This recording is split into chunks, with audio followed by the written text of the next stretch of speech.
Welcome to this government panel. My name is Andrew Neil. I'll be chairing this panel. We put together a very strong panel for you. There's a lot to discuss. Paul Mahoney is here on my immediate left. He's founder and MD of Nova Financial. I guess if you found something, you can make yourself managing director. Why didn't you make yourself chief executive? Maybe I'll add that on. I'll see what I can do. Tony Gimble is the founder of Less Tax for Landlords. That's what it says on the tin. What title did you give yourself? Just director, that'll do. Just thank you. director? Yeah. Very well. Sarah Davidson is the knowledge and product editor at Mail Online. Yeah. Is that general knowledge or property knowledge? Property knowledge and Property. personal finance. Very well. And Ian Duncan Smith, former leader of the Conservative Party, now a prominent Brexiteer in Parliament, as well as former Secretary of State. Was it Work in Pensions, Ian, they called it then? They haven't changed the name so far? Not yet, not yet. Good, saved us some money on the rebranding costs of that. Give a round of applause to our panel. Welcome in here.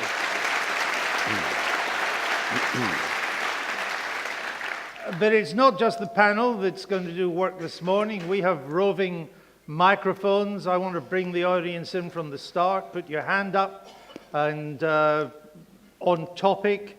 Feel free to intervene and ask some questions.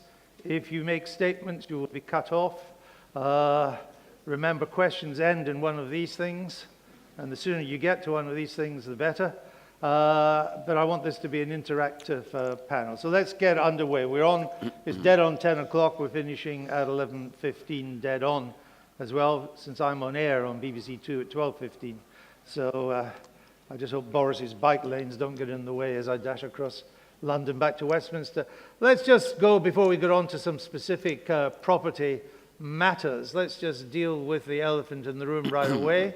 Ian Duncan Smith, if the Prime Minister brings back her Brexit deal next week for a third vote, will you vote for it? Well, I want to see if she gets any changes. If she doesn't get any changes, the deal is exactly the same as before. There will be no changes. That's well, it. What you see is what you get. Yeah, well, I've so far declined to give her any support for that particular deal because I think that at the end of the day, it traps us in something which I don't believe people voted for, which was to be locked into a customs union and aligned with the single market. So all of the upside of being out, which is to make your decisions about what your tariff rates will be, getting your trade deals around the world, and ultimately being able to set your tax rates, because the European Court of Justice is busy now trying to make harmonized taxation around Europe through various judgments. I think all of that gets lost. So you are, in a sense, I think, in the worst of all worlds. So my sense is it's best to have a clean break, but get on with them and want to trade with them and have a proper free trade arrangement with the European Union, which I think is the best deal possible.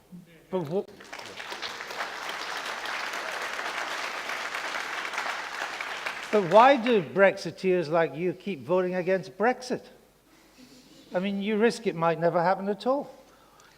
Well, we were always very clear, and I'm certainly very clear, that the Article 50 letter, which, by the way, was voted for by a massive majority in Parliament, as was the decision to go ahead with the referendum. And once we'd asked the British people, then we triggered Article 50. Article 50 is pretty straightforward. It says that you have 2 years to reach an agreement, but at the end of that period, if you don't reach an agreement, both sides will part company, and whatever they do after that is done from outside of membership. And that was very clear. It ended on the 29th.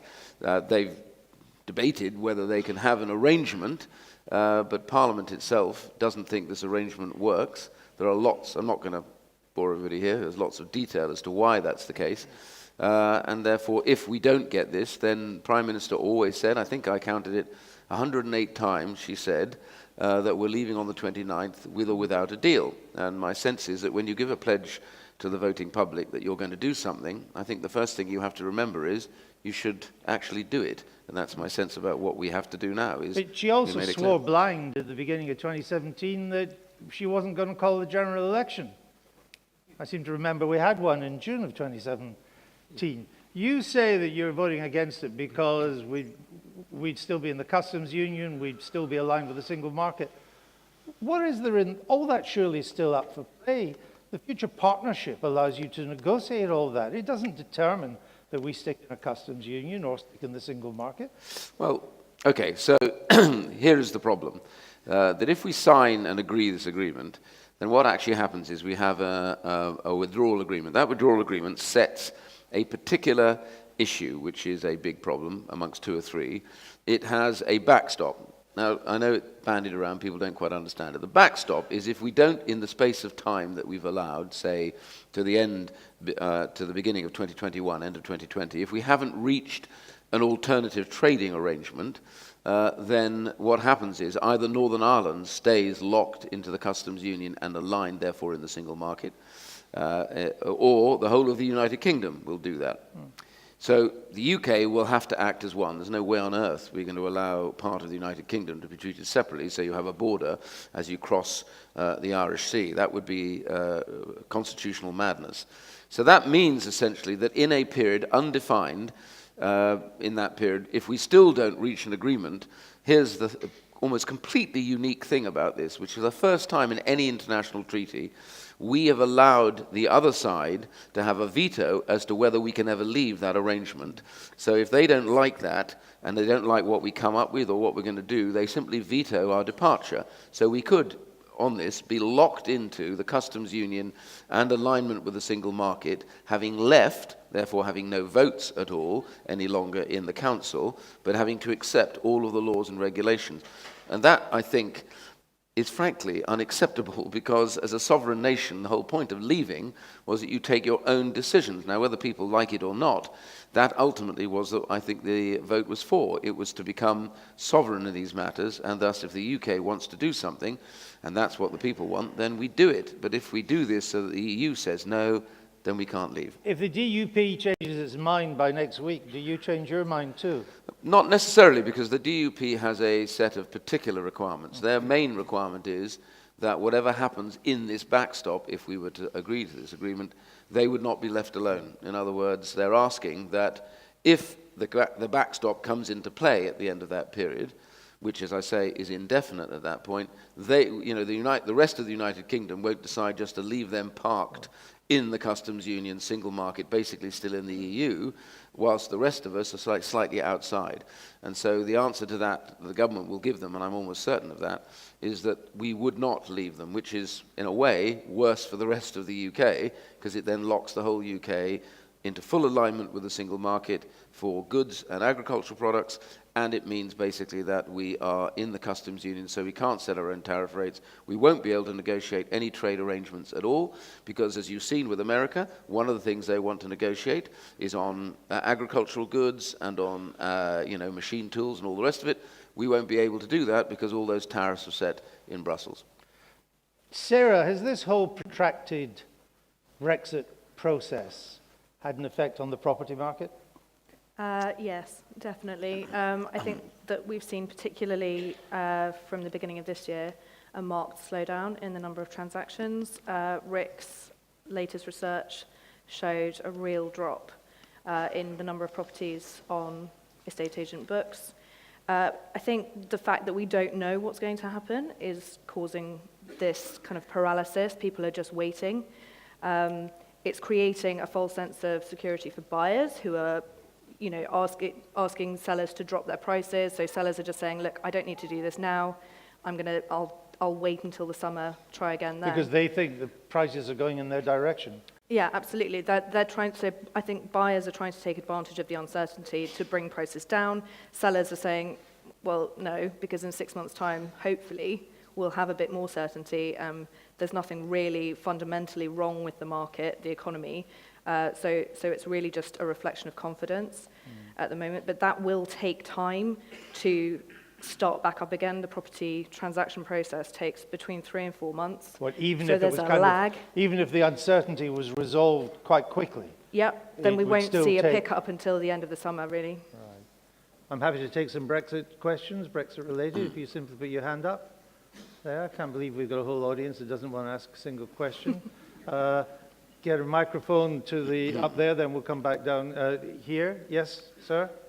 Can you explain the difference between, for the border thing, between Northern Ireland and Southern Ireland and, say, Sweden and Norway? Yep.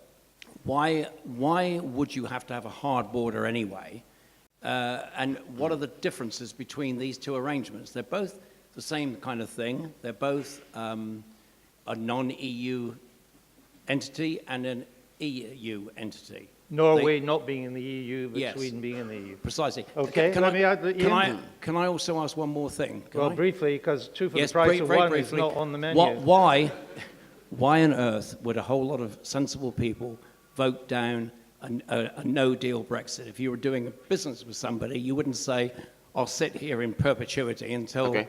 we drop dead," because that's what we seem Who are to do. this a whole lot of sensible people are you talking about?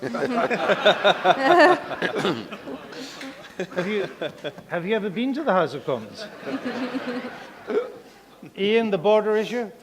Right, okay, so there is a difference, and it's a difference of historical issues rather than of practicality. So what's happened is the Irish government started from day one to say that there is only one solution they would accept to the border, which is a completely open border, as it exists at the moment. No checks, no hard border. Not even cameras, we agreed. Not even cameras. And then they went further, because they interpreted that agreement as being no checks anywhere at any time. Now, that different, slight nuance of interpretation is the issue, because the Norway-Sweden border is pretty damn quick. You cross it very quickly. Why? Because these days, there's no longer any paper checks. This is all done by electronics. So in other words, if I'm selling goods from Southern Ireland to Northern Ireland or vice versa, I become what's called an organized economic operator. That means you pre-declare everything. So you sit on a computer, you've got your normal customs procedures, you send them through, they're done. Your goods then travel. If you take Rotterdam, for example, in Rotterdam, there are no checks that take place now at the border. So goods are loaded onto their trucks, and then they go. If they want to check something by intelligence, they send it 40 kilometers back from the border just to check if there's anything wrong. But other than that, everybody else gets through on the electronic declaration. And it's done in a matter of literally not minutes, but in almost a matter of seconds. The problem arises here on the border of Northern Ireland is that we, a number of us, have proposed alternative arrangements, which is you have no checks at the border. By the way, borders now are frankly gone. There's no reason for hard borders. We are both, by the way, in Schengen, not in Schengen, rather, Southern Ireland and the UK. So that means passport checks take place at Ireland and at the UK, so we can get through. Yeah, but the point is that we're not in Schengen, and nor is Southern Ireland. That means that we can rely on the fact they already do passport checks at their borders, and they rely on the fact that we do passport checks on ours, and we've always had free movement for Irish people in and out of the UK. So it's wholly feasible to come up with an arrangement, which we have already proposed, which so far the EU has simply point-blank refused to accept, which would allow that border to exist on the basis I've just described of the alternative arrangements. That would settle this issue, and it would actually mean there would be a very fair chance that the deal that she struck would get through, because we wouldn't be trapped in a backstop stuck in the customs union. That's sensible, but you try talking to the EU about what's sensible, because it isn't getting The gentleman had his hand up there. Can you put it back up, sir? We'll get a microphone. Let's get a mic to him. While we're doing that, Tony, what impact have you seen the Brexit process have on the property market? Well, on the buy-to-let business sector, actually very little. Nature abhors a vacuum. There is demand exceeds supply in the rental sector, and those running high-quality housing and the ability to recycle capital are continuing to buy. Do so. Yeah, it's working really well. Paul, you're nodding. You haven't seen much of an Yeah, impact? fundamentally, there's no difference at all. I think the only impact, I'd agree with Sarah, is people are sort of waiting due to the uncertainty. But, you know, if you look at it logistically, property moves so slowly. If you're buying the right properties in the right areas, nothing is going to happen on the 29th of March. Nothing is going to happen in the next few months. And so long as you've got properties where they're desirable... Nothing might happen in the next few years. Well, exactly right. But my point is the property market, I think there's been some statements from people with political agendas talking about 30% drops in property prices and all this sort of thing. I just can't see how that can happen based upon the fundamentals in the market. You've not seen that? Not at all. I think Yes, sorry. Yeah. I would just say that was a bit of a misnomer. That was Mark Carney, the Governor of the Bank of England, telling banks that they needed to insulate their capital bases to be able to cope with a 30% fall in property prices in the highly unlikely event that that ever happened. Yeah, so he that was didn't a very, predict very property worst prices. case scenario. He didn't No. predict property prices would fall. What he said was that we've stress tested the banks So they for a survived that. 30% I think it was Right. the way it was fall. portrayed in the media after that. It little was, clip of but what he I'll made let when you he into a did say. secret. He knew precisely how it would be portrayed in the media. That's why he said it. Yeah. Gentleman up there. Thank you. Thanks. Yeah, I the agree. EU and the UK are both prepared to countenance a no-deal Brexit. Sorry, could you say that again? I'm saying at the moment, both the EU and the UK are prepared to countenance a no-deal Brexit. Why can't we sign this agreement and then have a finite period after which, if a trade agreement was not reached, we would leave under WTO rules? So there wouldn't effectively be a backstop. And by the way, if we didn't reach an agreement in a finite period, whatever it was, 2-3 years, we wouldn't pay the £39 billion. Well, the answer to that is in the that the back. EU won't agree to that. Yeah. Sorry, I was trying to. Could you stick your hand up because I can't see where you are? Oh, thanks. Sorry, I'm stretching it. Sorry. You were a bit. saying, why can't we Yeah. leave and then try to negotiate a trade deal, and if we don't, we leave on WTO rules after that period? But the EU won't agree to that. The EU, because that wouldn't account for the backstop, and the EU will not agree to any deal that doesn't include the backstop. The simple answer to that is exactly that. The point is that the EU, right from the outset, decided to separate the two elements of the negotiation. They wanted to have what's called the withdrawal agreement, which is how much should we pay, what are our ongoing responsibilities, and into that they lobbed the backstop. And then they said, once we've agreed that, we will then discuss what the future trade arrangement is. But the problem is, they're completely locked together. And by separating them, they've created this complete nightmare, which is they get everything they want in this, and then we're left with a very poor negotiating position. This is the point about the backstop. It's not just that we might go into it. It's that as we get close to the point that if, say, we'd signed this agreement, negotiating hard with them, and they're saying, no, we're not going to do a trade deal like that, not going to do that. Finally, we get close to it. Monsieur Macron gave the game away about 3 months ago. He said, we'll just wait till the British get close to the backstop, and then they'll give us everything we want. Fishing back, we'll end up with a freedom of movement process.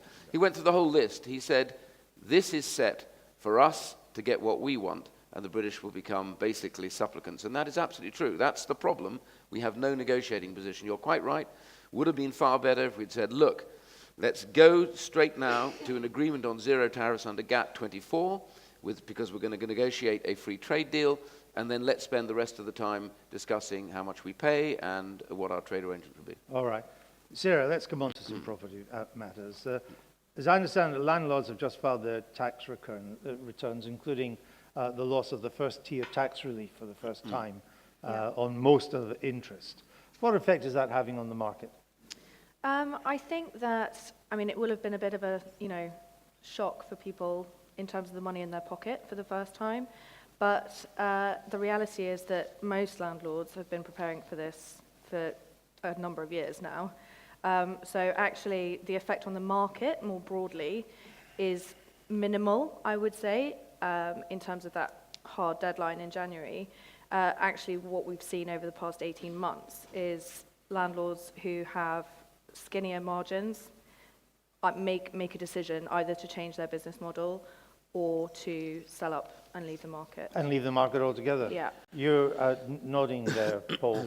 Yeah, I think that the point there about the skinnier margins is a really good point, in that obviously, to apply that to actual properties or locations, it's the high value, low yield properties with debt that get hurt the most, or the landlords that own them that get hurt the most. And certainly what I've seen is a shift in the sort of trend of the market toward buying properties where there's a lot more of a buffer on the yield. Geographically, that's moving toward places like the Midlands and the Northwest in the UK, where yields are double that of London. Of course, if there's much more of a buffer, then that little bit of extra tax doesn't hurt anywhere near as much. Tony, tax relief cuts, higher stamp duty, pressure on margins. Is it serious? It's only serious if you don't do anything about it. We've seen over the last 3 years a lot of head in the sand attitude, people jumping to incorporate, which is a huge mistake. Companies get taxed every conceivable way. Stamp duty, it's transactional. What comes around goes around. It's window tax, clock tax, shop front tax. It's nothing new. The Section 24, the capping of mortgage interest relief at basic rate, is, however, starting to have a significant impact. We're seeing highly geared, less profitable landlords, in fact, a lot of landlords who work de facto as social landlords, and where they're paying taxes in advance, being forced out of the market unless they act. Will it have an impact if people do nothing? Absolutely. But it will have a negative impact, not only on the people in this room, but on the tenants of the people in this room. Where is the money going to come from as a result? So what should they do? You said it's bad if they don't do anything. What should they do? Well, I think what they should do is look at what their options are. Are they truly an accidental landlord? 1, 2, 3 properties, no intention of growing. Maybe in those circumstances, pay down the mortgages, go for longer term, better quality tenants, maximise the rental yields, maintain the properties. That way Section 24 won't affect, because it only affects mortgage payments, and look at other ways of dealing with inheritance tax. Don't sell if you can help it. Why on earth would you want to sell an income-producing asset? If you're beyond that point and you're looking to run this as a proper business, which is exactly what George Osborne's reforms were allegedly about, professionalising the sector, then they really need to start taking specialist advice, and make sure that the people they're talking to are effectively selling that which the advisor knows, and they don't. That's what you do, specialist advice. So you're talking up yourself here. Oh, absolutely. Why else am I on the panel today? Yeah. What about non-specialist advice? Wouldn't that be cheaper? You get what you pay for. Yeah. Well, actually, in my experience, you don't quite often, but never mind. Well, hey, every boy needs a hobby. Paul, if someone was thinking of becoming a buy-to-let investor today, should they do it? Absolutely. When you compare the returns from especially leveraged buy-to-let to other investment assets, it's incomparable. That the returns that you can generate on the cash you invest, on a risk-return basis, there's not even a comparison to make.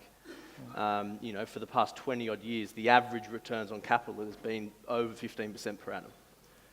So you can afford that extra tax then? Exactly right. The tax is something that you need to account for. We spoke about this before the panel about it. This is not the death of landlords. This is the death of DIY landlords. That don't have a strategy. And Tony will agree with me here. This is all about looking at it the same way as you look at any other business. You need to plan for it. You need to have a strategy. You need to do things in the most tax-efficient way, and therefore, get the best possible outcomes. But why would you want to kill off the DIY landlord? What harm are they doing? Well, not necessarily doing any harm, but they're an easy target. Well, for government? For the government. There's lots of debate around why Section 24 was brought in. Is it to fund first-time buyers? I suppose that's probably the explanation. But actually, landlords in general are viewed as fat cats that don't look after their tenants, and that's not true. But they are an easy target for extra tax. Why, Ian, has your government been so hostile to buy-to-let investors? Yeah, this goes back, I think, to the run to 2015, and the then Chancellor became, I think, quite fixated on the idea that too much property, particularly in central London, he felt, was being bought up by people who had no intention of occupying it, either to let it out, but to do so rather badly, or just simply not even to occupy it. And this was aimed, I think, quite heavily. He was influenced by the idea of foreign investors coming in, just buying up flats and everything else and pushing the price up. I personally think there have been some mistakes made. I think, coming from previous Secretary of State, Work and Pensions, I think we really do need to ensure that we keep the social rented sector functioning and with reasonable margins so that they stay in it. Otherwise, we're going to be pushed to find rental properties for people, and some of that pressure is already existing. And I think the other bit, which isn't just on the taxation changes, I think, which I would like to revisit, is some of the regulatory changes. Now, you want a proper regulated market, But I think on, for example, if I isolate one area on mortgages, it's more difficult for people to get mortgages because of all the stress testing that now mortgage companies have to do, looking at the entire portfolio, checking where the location is, what kind of prices they are. And I think some of that, has put off lots of people because they sit hanging around waiting to know if they can invest. So I think it might be worth the government revisiting, particularly in the area of the social landlords, I would think. But I don't understand the strategy. You've not, and by you I just mean the government, I know you're not in it, but you are a member of parliament for the government.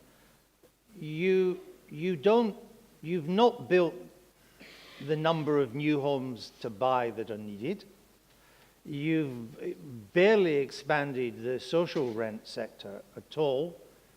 And then you beat up on buy to let. I mean, what sector in housing have you left that you haven't managed to mess up?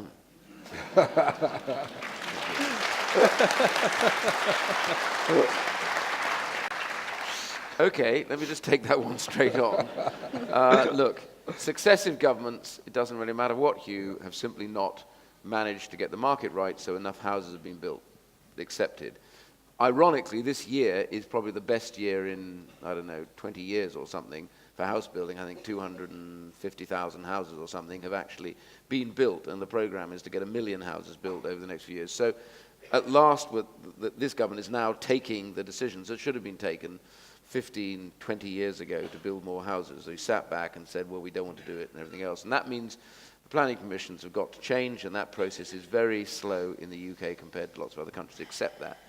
I think one of the reasons why Osborne did it as well, which I didn't, and the government did at the time, mention, was that the desire to get more first-time buyers into the market. And there is some fact of life that the changes have delivered more houses that would have otherwise gone into buy-to-let, have actually gone into sales for first-time buyers. I think there's some evidence of that. But I come back to the point that, to be fair, I think now we need to take stock of the balance, because we aren't just a bought market. We do now have an absolute reliance at the bottom end for social tenants to have flats and houses to rent. And so I have asked the government to look again at how we encourage that sector particularly, because it's vital. The other sector, in a sense, and these guys just saying much the same, can in a sense look at it, does it properly, but I think the social sector is the more difficult one, and I think we have to look again at that. Let me take some questions. Yes, there's a hand up there. We get the microphone. Anyone on this side? And there's a gentleman up there. Keep your hand up and we'll get the mic to you there. We just pass it along. Here we go. Collective action. Yes. Just going. It should come on. Don't you worry about the technology. Just going back a step. But you do need to speak Just up. going back a step. On these people who are buying homes to leave them empty, foreign investors, other countries like Grenada in the West Indies, they catch these non-nationals fairly and squarely by imposing a 25% stamp duty effectively, 15% on purchase and 10% on sale. Why doesn't Britain do that? Just think of the revenue that would have made in one High Street, Kensington, or whatever the address was, where they were all over $1 million each. I mean, these places are empty. Why hit the small landlord is what my question is. And we're providing a service, and we're getting out. You're getting out? Yes. I provide a service for the last 12 years to foreign nationals, directors who don't want to live in a hotel. They want to live in an apartment in Greenwich, opposite Canary Wharf, or a high-speed ferry ride up to the centre of London. They don't want to. They still want that service. And why are you getting out? Because I've had enough. Had enough of what? I've had enough of all the legislation, all the unfair legislation. If it was a level playing field between landlords who incorporate and landlords who are small landlords, that would be fair, but this is not a level playing field. Sarah, what do you say to that? I think it's true. It comes back to your question about strategy, what the strategy of the government was. I think there was a bit of miscommunication. The Bank of England had a strategy, and that's to do with the availability of mortgage finance, stress testing, creating stricter rules for landlords with 4 or more mortgaged buy-to-lets. And then the government also had a strategy which was to try and professionalise the buy-to-let sector, or the rental sector rather, to bring in much more institutional money, have basically, because that would allow the authorities to police and monitor that sector more effectively, to bring up standards. That was the thinking behind all of these changes. Unfortunately, in practice, they all came in within 18 months of one another, and no time, we already mentioned how long the property transaction process takes, no time was given to see how each of those changes bedded in and what effect that had on the market. So we've had this 4 or 5 taken together, 4 or 5 changes all happening at once. And on top of that, the legislation, so you've got immigration checks, you've got HMO licensing, you've got fire safety checks. It has just put a real crunch on small landlords who, previous to 2015, didn't have any of this to deal with. So I think it's the cumulative effect of all of those things without time to see what the effect on the market has been. Let's go to the gentleman up there. You should have the microphone. Have you got, where is the second microphone? Oh, I don't know how I managed to get up there. It was meant to go there. It's got a life of its own. Anyway, carry on. Thank you. Can we talk for a moment about our old friend, the law of unintended consequences?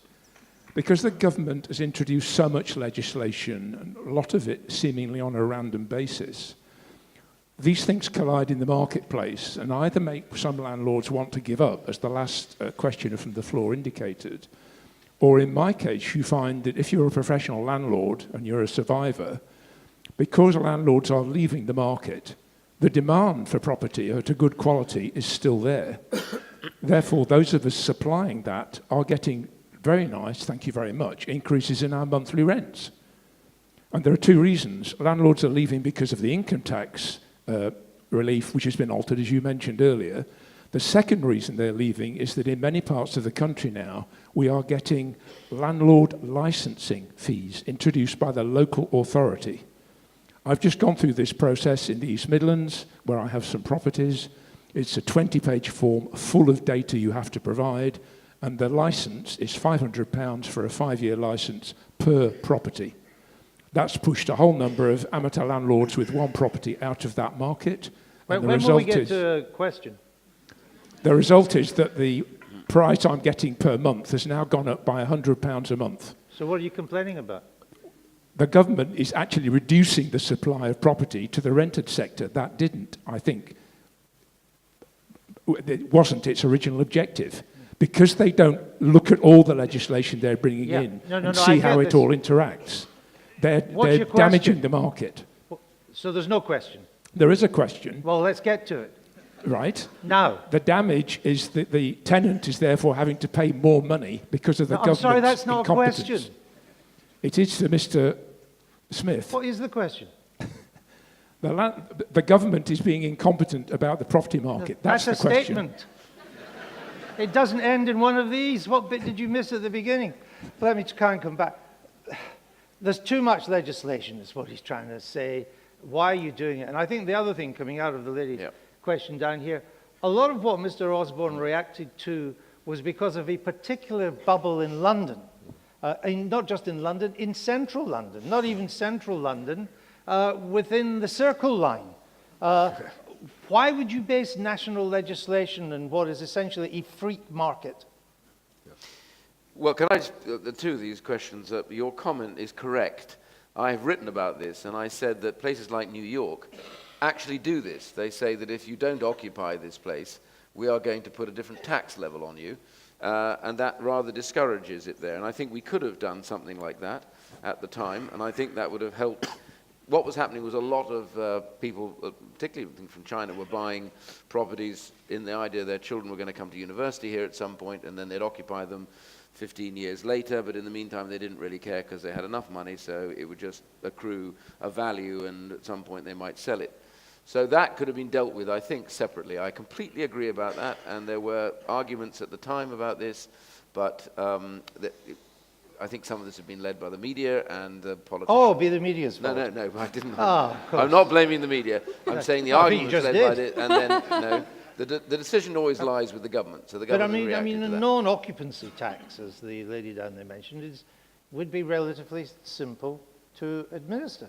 Well, the reason why they didn't do it is they said there was already problems in local authorities trying to police that process. But I think that could have all been resolved. So first of all, I do think we should have gone, certainly for the central London bit, down the road that New York has already gone. And what about the because gentleman's the point comparative up there, and Sarah alluded to as well, that the unintended consequence has been that there's a decrease in the amount of privately rented property available at a time when more and more people are being forced to rent, whether they want to or not, because they cannot, particularly young people in their 20s, they just can't afford to get onto the property market now. And I was looking at the latest figures. There does seem to be a decrease in the amount of private rented property coming on to the market.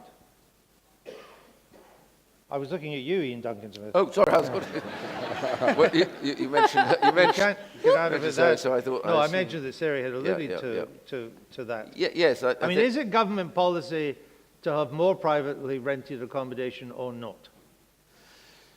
I think the government's overriding policy right now, which rather shadows this, is, I'm afraid, not afraid actually, because it's a good policy, which is we want more houses built, so more first-time buyers and others can get on the market. That's wholly because the amount of owned property now has fallen, owner-occupier property has fallen in the UK, and that's not the historical position for the UK, and it should be up. So number one, build more houses, we need to make more houses available. But I do think that the thing that they... Forgotten would be the wrong word, but the other bit which hasn't been looked at, which is how do you encourage people at the same time to have rental properties on the market. The two slightly clash. We've already heard this from your experts on the panel, because in one sense, by the tighter squeeze and the more professionalization of the buy-to-let market has delivered more properties into the sale market, so there is a case that more people are buying properties now, and that you could argue is a good thing. But the problem we've got, and I'm particularly concerned, I come back to my point, and I've argued with the government, and I'm going to go on arguing with them, we have got to look at what we're asking people to do, particularly in the social rented market. That's the bit that I would isolate. I'll come to Sarah in a minute. Tony, what is your take on this? There's a woman down here saying she's getting out of the market, gentleman up there saying he's doing fine, but that's because of the supplies being squeezed while the demand is still on the rise. Are you clear if the government has a rental strategy? I'm not clear the government has a strategy at all. Well, for anything. For anything.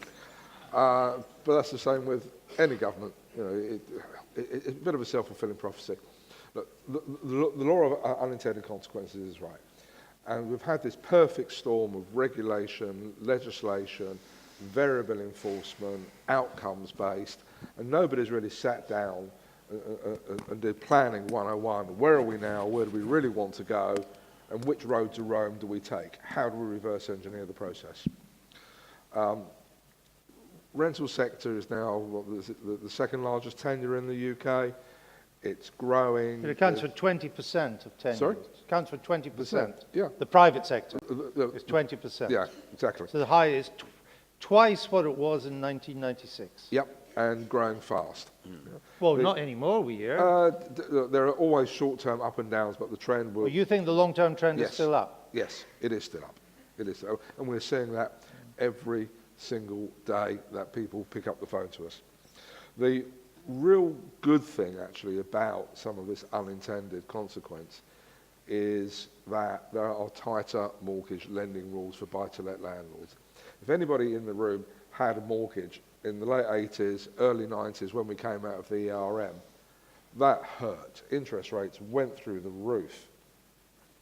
So to have stress testing at 5.5%, looking at the business portfolio as a whole, will stop people getting into trouble. So anything more than 70% loan to values, regardless, exposes you to all sorts of risk. So yes, government does need to join up the dots more. More money needs to go into build to rent. The threshold for the companies entering the build to rent market needs to come down, and local authorities absolutely have to work with the private sector, and the private sector has to understand that will be a massive cultural change for them. So look, it will sort itself, but it will take time. I know this is a big issue for a lot of you. Let's get some more questions, please. Yes, the gentleman there. Yeah, so just mentioned build to rent, Tony. Ian, there's a strong feeling within the landlord sector, the community, that this government has a specific agenda to clamp down on buy-to-let landlords, to clear the decks, to bring in more of the build to rent operators. What is your view on that? To be quite frank, this is a debate that's going on right now. So I don't think it's an absolute position. I think there are those that think that we don't want to have a lot of small operators in the market. We want the bigger operators. My view is that I think there's a balance in this. And I think, and I've already spoken to them on a couple of occasions, we have to get the balance right. The balance isn't right at the moment. We want a healthy market that has an ability for people to buy their homes. We want an ability for people who want, the rental market. I mean, for example, I was very concerned the other day, and I made this clear. Funnily enough, the Chancellor was on side with me, which isn't always the case. I said to him, I'm very worried about getting rid of the 6-month position and putting an imposition on landlords for longer tenancies. Now, that's great in one sense, but it also takes away the flexibility of landlords to deal with people who become very problematic and difficult tenants. And so I said, the idea you just suddenly, it's all right because the tenant's rights are absolute. People actually who put these properties up, struggle sometimes to get tenants out. And the 6-month tenancy, I think, is reasonable, providing it's properly operated. So that this was a row, and it's a row still going on in government. So it's not absolutely settled. My view is the balance is everything. You've still got the microphone. What do you make of that answer?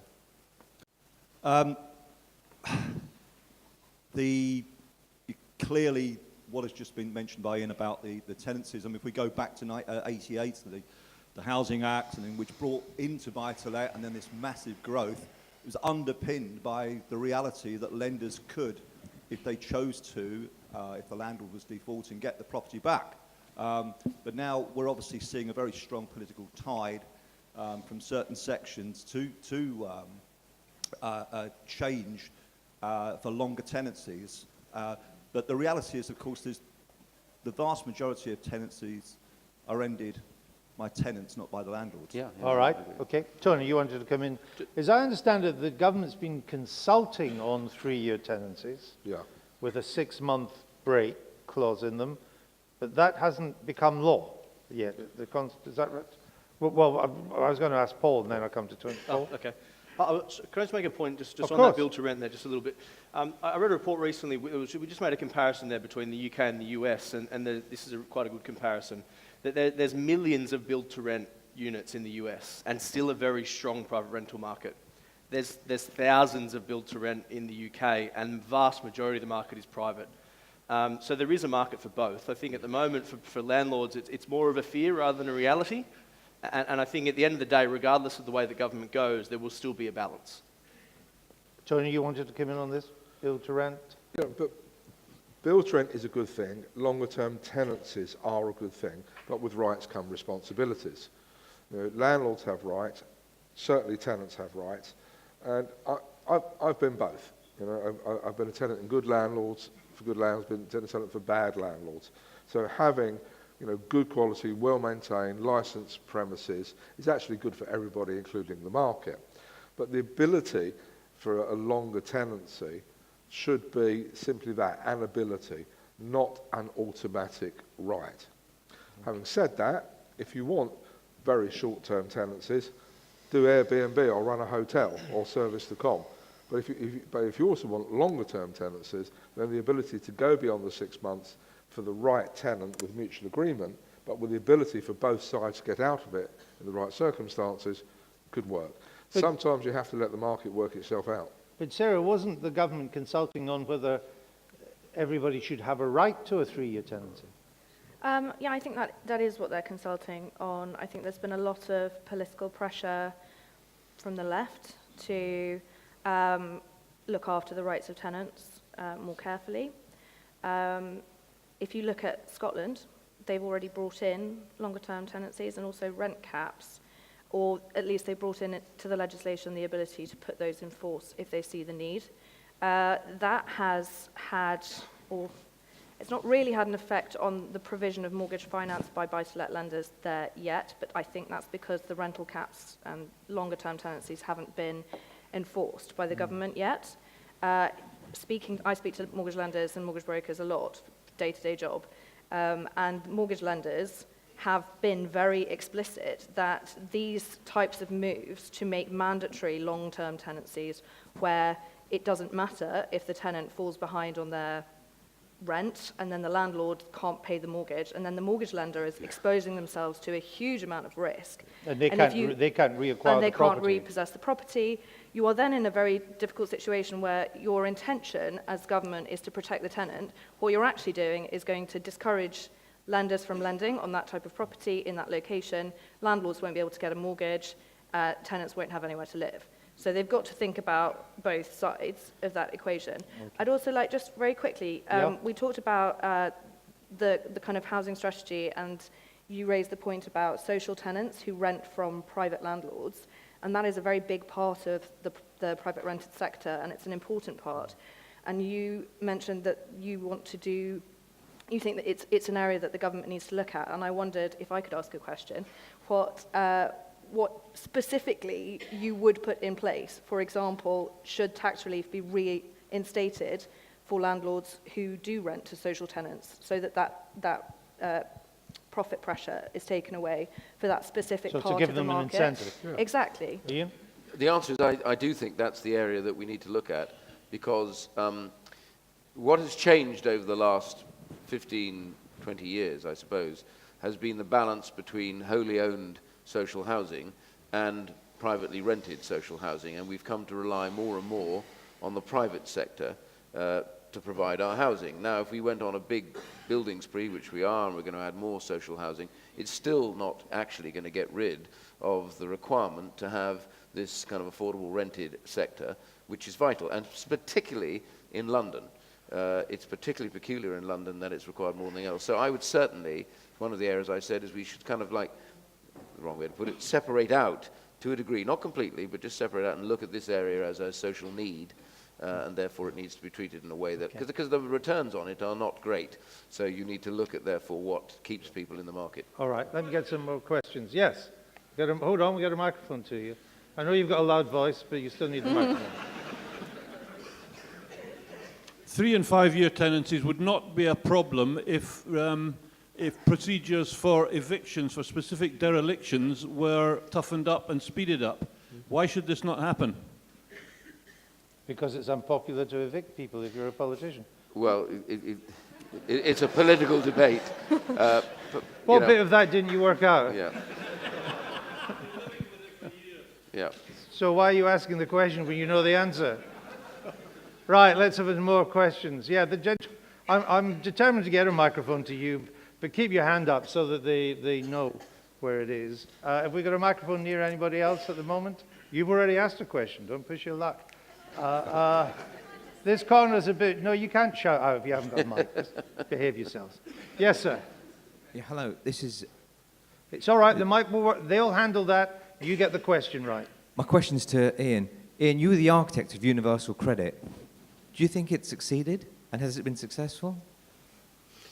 Right, okay, so universal credit, we designed it exactly as that, the sixth benefit, which part of that was housing benefit, local housing allowance, they both came into the same benefit system. I do think it's successful, but I think that the whole point that when I launched it, we didn't roll it out like tax credits. We rolled it out so it goes stage by stage. So at every stage, they're able to reset.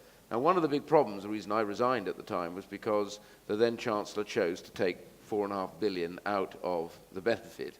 Now, my point was, you can't roll a benefit out if you take a large chunk of the money out. What has been good over the last 2 years, to be fair to the government, I've campaigned to get the money back in. So pretty much all of the money that was taken out is now back in universal credit. So that means, therefore, that we're back to equilibrium. But, yes, there are some issues, and these issues are being dealt with. Some of those issues were to do with the fact that, as part of that savings program, they instituted another extra 2 weeks waiting on the back of the universal credit. I designed it for 4 weeks, not for 6 weeks. And my concern was that those extra 2 weeks would lead to issues and problems. And where it's been rolled out like that, they have led to issues and problems. So now the government's reduced it by a week, brought forward advance payments, absolutely right. It's allowed people on housing benefit to keep the first 2 weeks of their housing benefit as they go into the claim. That's came out in the last couple of months. That's a good start. And the key element now, which is the next flexibility, and I always intended this to be the case, is that if an individual requires that their rent is paid direct to the landlord, then that can be nominated under the alternative payment arrangement and activated straight away. What actually happened was they couldn't do that at the time when it was launched out. They can now do that. The idea is if they come and say, I would prefer my payment to be paid to the landlord, that's great. And if you would, and the whole idea of it was, and this is why we did it like this, whether it was paid direct. Remember, local housing allowance, by the way, for private tenants was anyway paid direct to the tenant. It wasn't paid to the landlord. And one of the big issues about that was that landlords complained quite rightly that a tenant could run up to 2.5 months of arrears, then pay a small amount. The clock was set back to 0 again, and they could run up further arrears. Universal credit brings that to a stop. In other words, if you run up those arrears and the landlord notifies, then what actually happens, you can go into direct payment to the landlord, and then also you have a very accelerated process of getting the money back, which you didn't have before. So that's a good facet, but what we did when we opened the portal to landlords, that is the flexible bit, allows the landlord to be able to contact the DWP. So the key area now is, do we do a quick enough assessment of the individual and their debt position when it goes into universal credit to decide that if they are carrying debt, 60% of tenants are carrying debt over from tax credits when they come in, which was never anticipated at the time. Treasury was meant to deal with those. They should still deal with them and separate them from universal credit. But if you are, then the answer is, I think, you probably need to go straight on to direct payment until all that debt is cleared, and then you get a reassessment. And that's one of the proposals that's going on. So the proposed stage rollout of this enables them to actually rectify these things, and that's the next area, I believe, that they can rectify as they do the rollout from tax credits into universal credit.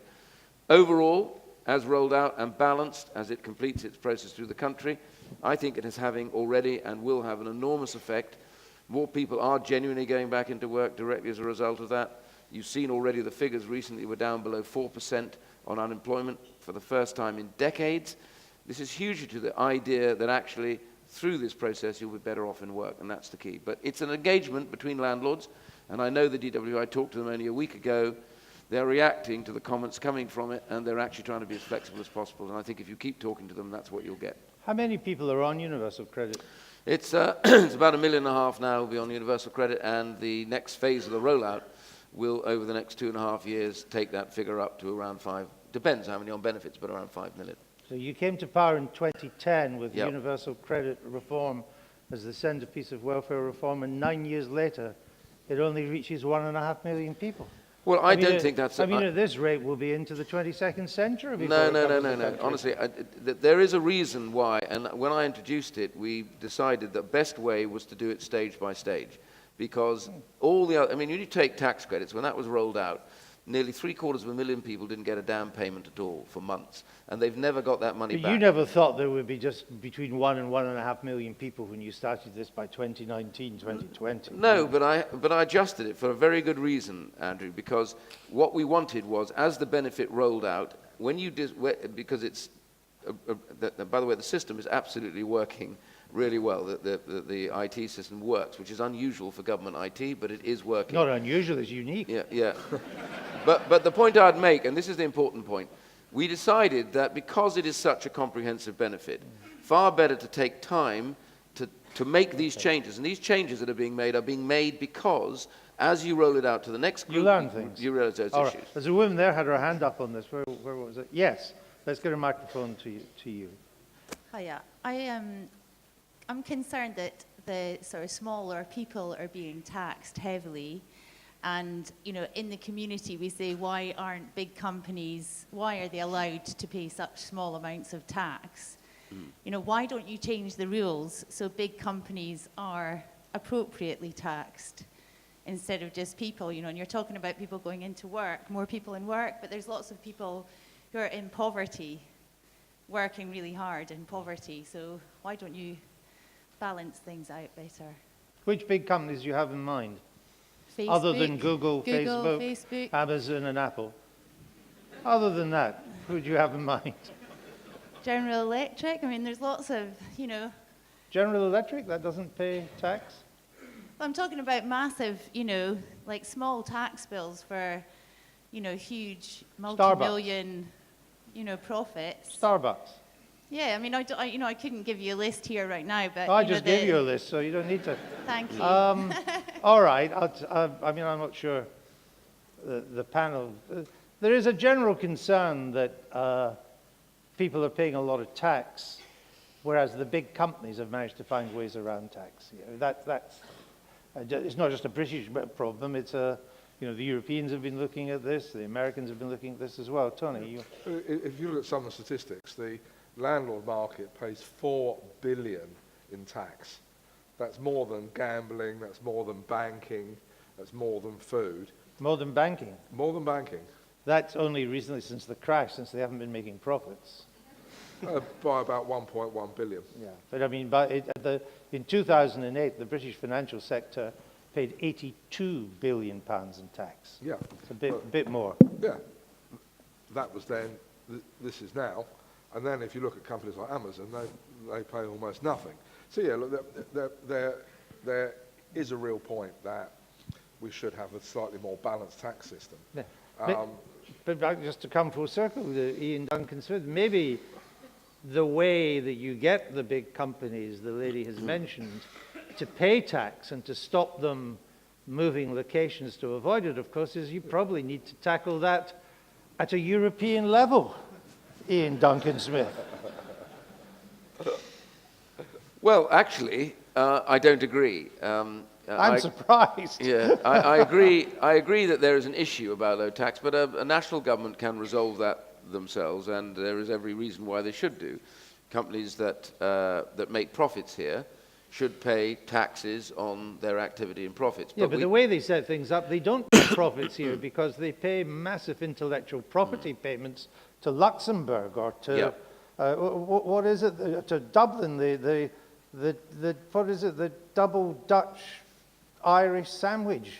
Yes, I know, and or something like that. So there's a balance here about what do you. I think we have a particular problem, which is, in the last 15 years, is the growth of these companies like the Googles and the Amazons, because they are global phenomena. They make their money on two counts. First of all, they make their money because they own our data, and we don't transact that data, they do. That's where most of their profits come from. And then they choose quite succinctly, because they don't have massive outlets other than warehouses sitting in most of these places. So all of their intellectual process they can move to wherever they want. wherever they like. So that is something that does need to be dealt with. As a general, it's not just about Europe, but generally about where and how do you recognize that this taxation process. But that has to be done by agreement. But the main point is, if you make profits here, and the government is now serious on this, if you make profits here, you have to be taxed on those profits here, and you can't just say that you're set up somewhere else, that you will still have to pay full taxes on those profits. And there are ways of doing this. I actually have a particular bugbear, which is, my sense is that it's high time now that we dealt with the way in which the ownership of our data creates massive profits for these organizations. This is unique in history, that massive conglomerates own so much of what we do that we are unable to transact that ourselves. And that process does need to be broken down and changed, as in all conglomerates and all those processes, the free market doesn't operate. Let me bring this back to property and to ask Paul this question. As the regulations get more complicated and as it becomes tougher, the tax relief is being squeezed if you're a private investor, investing as an individual. Is the way now to proceed in buy-to-let is to do it through a corporate entity, to form a company? Look, it's one option. The corporate entities are exempt from Section 24. However, I think it's relevant to the previous point as well, and it's relevant to your question. A common misconception with Section 24 is due to the way that it's written, that by 2020, buy-to-let mortgage interest will no longer be a deductible expense. However, it is provided as a tax credit at 20%. At the basic rate. Which just so happens to also be the basic rate of tax. So that means that for anybody who's earning, as of April this year, less than £50,000 per annum from employment income plus property income and any other income, that person will not be affected at all. Because they'll still just be deducting it at the tax basic rate. position, They the haven't amount you're gone putting into in the your higher pocket tax will brackets. be exactly the same. All right. Now, what's more interesting about that is as a married couple, with property, you're considered almost a joint entity. So for two people that are married, you can have up to 100,000 of income spread amongst you. You can pull the because tax your partner, if I'm earning 150 grand a year and my wife's earning nothing, I can allocate 50,000 of my property income to my wife. Does she say thank you very much? I'm sure she would, but you know what's interesting about that is for a couple, and in my experience, almost maybe not the majority, but at least half of the people we speak with have the ability to spread that sort of income between them, especially once it gets toward later in life, and if property's their pension. I wouldn't say the majority of people are generating more than 100 grand a year from their properties. Sure. So that's quite interesting to be aware of that. And it's one reason why you need to seek advice. If you're a landlord and you haven't sought advice about Section 24, you're mad.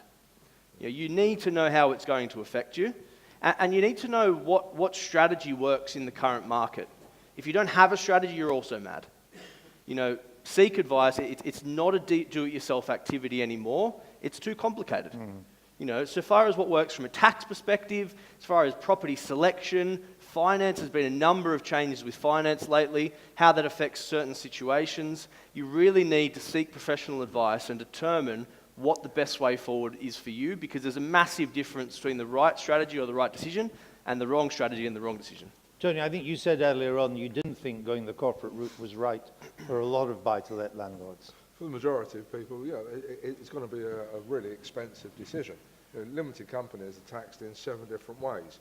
Corporation tax, income tax, dividend tax, director's loan account, capital gains tax, inheritance tax, national insurance, and probably auto-enrolment, so that's 8. Having said that, if all you're thinking about is tax, then you're looking at this through the wrong end of the telescope. It's a business. Businesses only exist to make a profit. A business is legitimately allowed to reduce its tax insofar as the law allows. And if you're coming at this purely as a way of saving tax, well then actually you become an Amazon and be done with it and have the intellectual property in some form of tax haven.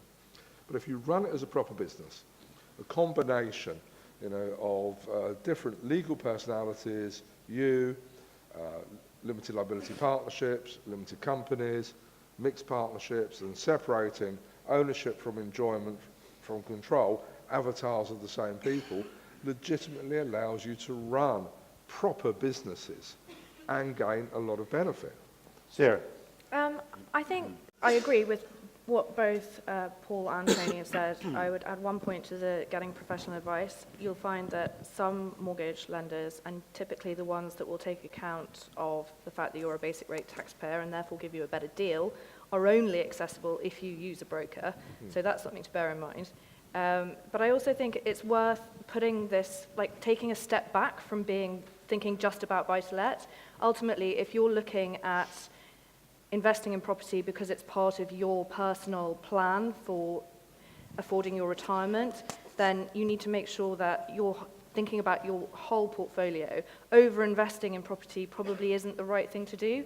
Ensuring that you have a balanced portfolio is the right thing to do. Financial advisors can help you with that, though often they're very siloed and focused either on investments, and within that, I only like open-ended funds rather than investment trusts or whatever it might be. But I think it's important to take a holistic view and think about where your income is coming from, whether you're insulated against falls in the stock market. Property could be a good hedge against that. But it's all about balance and diversification. From my point of view, I think it's important. Some more questions from the audience here. Let me see a hand. Yeah, there's a woman down here and a man in a white shirt up there. So let's get a microphone to the man in the white shirt. Keep your hand up, and if the lady here can keep her hand up, we'll pass the microphone along to you, and we'll go to the woman there first. Here's the microphone coming there. Yes. Oh, hi. I just wondered, Ian, do you think things might get worse for us landlords? Ian? It was no. Ian you wanted to... Yeah, or in general, Oh, actually. yeah, I think it's a good question for them all. And then I'll come to the gentleman there. I mean, I was just looking at some of... So we've had the changes on tax for buy-to-let. There's a ban on letting fees. I think that's come in already. No, coming in June. But coming in June. There's a deposit cap of 6 weeks. Now the government is looking for three-year tenancies. The talk of a specialist housing court to resolve these things. I mean, the government has been pretty active in this area. Will it remain so? I guess that's what governments do. Yeah, obviously I can't give any guarantees, I know you haven't got a crystal because I'm not ball, in government, but also because I think governments are always being attracted back into various areas if they think there's an issue or they're under pressure. I think there's been a lot of change already, and we have already the tenancy stuff, which is being consulted on, but at the moment I can't see anything beyond that. But that's the nature of Parliament. Depends who's in power, of course. If the other side are in power, the answer is yes. Yeah. What's the other side these days, Ian? Is that in your own party or another party? Tony? I'm going to take the fifth. What other things could government do? Either good things or bad things? Okay, let me actually answer the lady's question. That was the lady's question. Will things get better? Will things get worse? Probably things will get better. You know, demand exceeds supply. You know, you get ups and downs in any market, ups and downs in any kind of regulation. Government can screw things up 40 ways from Sunday. It's just the nature of the beast. The Westminster bubble, is completely isolated from the real world. Now, okay, if suddenly, we said that before you can become an MP, you had to have a life, be at least 50, have some real world experience, things might change. Ian's had a life. I'm qualified. You're qualified, absolutely. Present company have sected. What if Mr. Corbyn became Prime Minister? What would that do? Well, would the last person leave turn out the lights behind them? I mean, seriously. I mean, the man is, an avowed Marxist, and MacDonald in his smart That's suit. the Shadow Chancellor. Yeah, it is even worse. So are there any champagne Marxists in the room?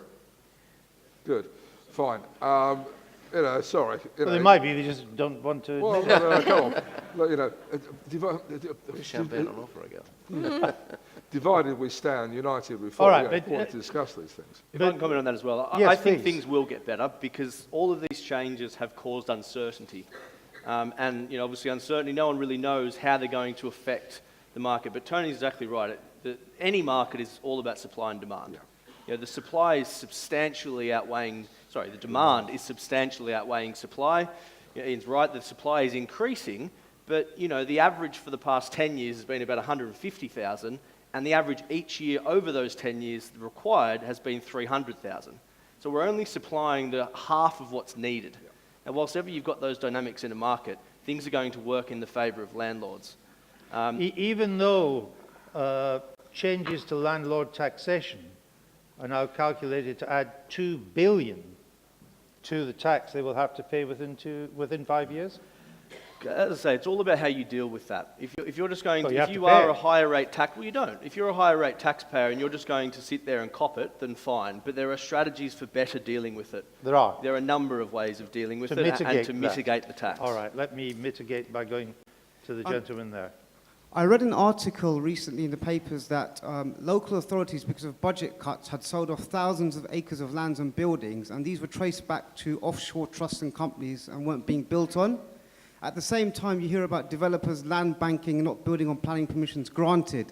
At the same time, you get developers building properties which are shoddy and affecting first-time buyers who've used Help to Buy scheme. What does the government need to do to deal with these issues? Well, these are a lot of issues. What newspaper are you reading? I don't think all of that was in the Daily Star, Sarah? What does the government need to do? Well, let's take the first one. The public sector is always under pressure to sell off assets that it doesn't need, particularly land for development or buildings which can be redeveloped. Has it been selling to offshore entities? I don't know the answer to that question. I wouldn't be comfortable saying yes or no either way. But it is true that a lot of brownfield sites have been sold off. The government has committed to making public land available for development. There's a bit of a standoff, as I understand it, between developers and various local authorities. It depends where you are in the country, what form that standoff is taking. A lot of local authorities are asking developers to commit to supporting infrastructure, so roads and building private schools and, utilities and all of that kind of thing. And they're saying they're withholding planning permission until the developer will agree to take that on. That can sometimes wipe out a developer's profit, which is contributing to the lack of movement and the slowing down of approvals in some areas. The government, to address that, cut red tape. I don't know what that means in practice. I think Ian is probably better placed to answer specifically what they can do, but I'm not... He's tried to cut red tape. That's why he's not in the government anymore. You one of the two, both Tony and yourself, your companies are sponsoring today's event. We're coming to our final few minutes. There's a form on people's seats. To tell us a little bit about that. So each of you should have a form. The top of that form is quite literally feedback. How did you find the panel? Did you enjoy it, or is there ways it could be improved? The answer to which that is, of course, yes. Of course. The bottom of that form is to have us get in touch with you. So if there's any areas with regards to strategy, property selection, finance, wealth creation, retirement planning through property. So as landlords, if there's any questions in your mind, that's what we can help with. So if you fill in that form and return it to either my colleagues in the room or to our stand, which is right at the door, we're drawing 3 bottles of Veuve champagne. What kind of champagne? Veuve. Veuve Clicquot. Veuve Clicquot. Oh, that's all right. Not so if you return, you go into the raffle. See, things are really quite good after all. So everyone can sort of get next to year that it'll be Dom Perignon. All right, so you've got to do that, and you might get 3 bottles of champagne, gentlemen there. And then we'll go up to the gentleman there, and we'll try and get one more in, and then we're done. Yes, sir. Going back to a point earlier on, which is the government's policy of encouraging home ownership, encouraging first-time buyers, encouraging portability in the market, property market, for homeowners. Why is it legislated that there are such huge barriers to entry for first-time buyers in the form of difficulty getting mortgages and high deposits required, high transactional costs, and why are there such huge obstacles in the way of homeowners wanting, for example, to scale up or scale down because their circumstances have changed? All right. Sarah, are there huge obstacles? I mean, I think it wasn't one of the problems in the lead up to the crash in 2008 was that there weren't enough obstacles. I mean, Canada's always had a 70% loan to value maximum. It never had a banking crash. In America, where you could self-certify and say, I'm earning $110,000 a year, even though you were only earning $15,000, nobody ever checked. Wasn't that the problem? It was contributed to the problem, yes. I would say, actually, a lot of the barriers to entry for first-time buyers have been removed. The government scrapped stamp duty up to a certain threshold, I think, is 600,000. Which covered a lot of the entry market. Yeah, so in terms of barriers to entry, transactional costs for first-time buyers have been removed. Actually, in 2018, more first-time buyers got mortgages than for the past 12 years. Yep. So access has improved dramatically. I think a lot of the fact the exit of many smaller scale landlords has put the type of properties back on the market that first time buyers want to buy as well. That's helped to support that bit of the market. The issue is that there are massive barriers to moving for homeowners. So people who want to move up the property ladder and people who want to downsize. And also I think downsizing is a slightly misleading term because often they've got a big family house in an area outside of town and it's far too big for a retired couple who can't do the stairs anymore, for example. They want to be nearer their children. That means moving to a smaller place, so they're competing with first-time buyers for the two-bed flat in areas where the school catchment areas are good. So house prices can often be a lot higher on that two-bed flat in the right area to be near their grandchildren and their children than the one they're three-bed selling. house they're selling. But hasn't the scaling of stamp duty, turning stamp duty from being a transaction tax into a major revenue earner for government, hasn't that also frozen the market? People Yeah. just don't move. Absolutely. They'd rather build a conservatory extension than pay the stamp duty for having to buy a new house. That's what you're seeing in the middle market.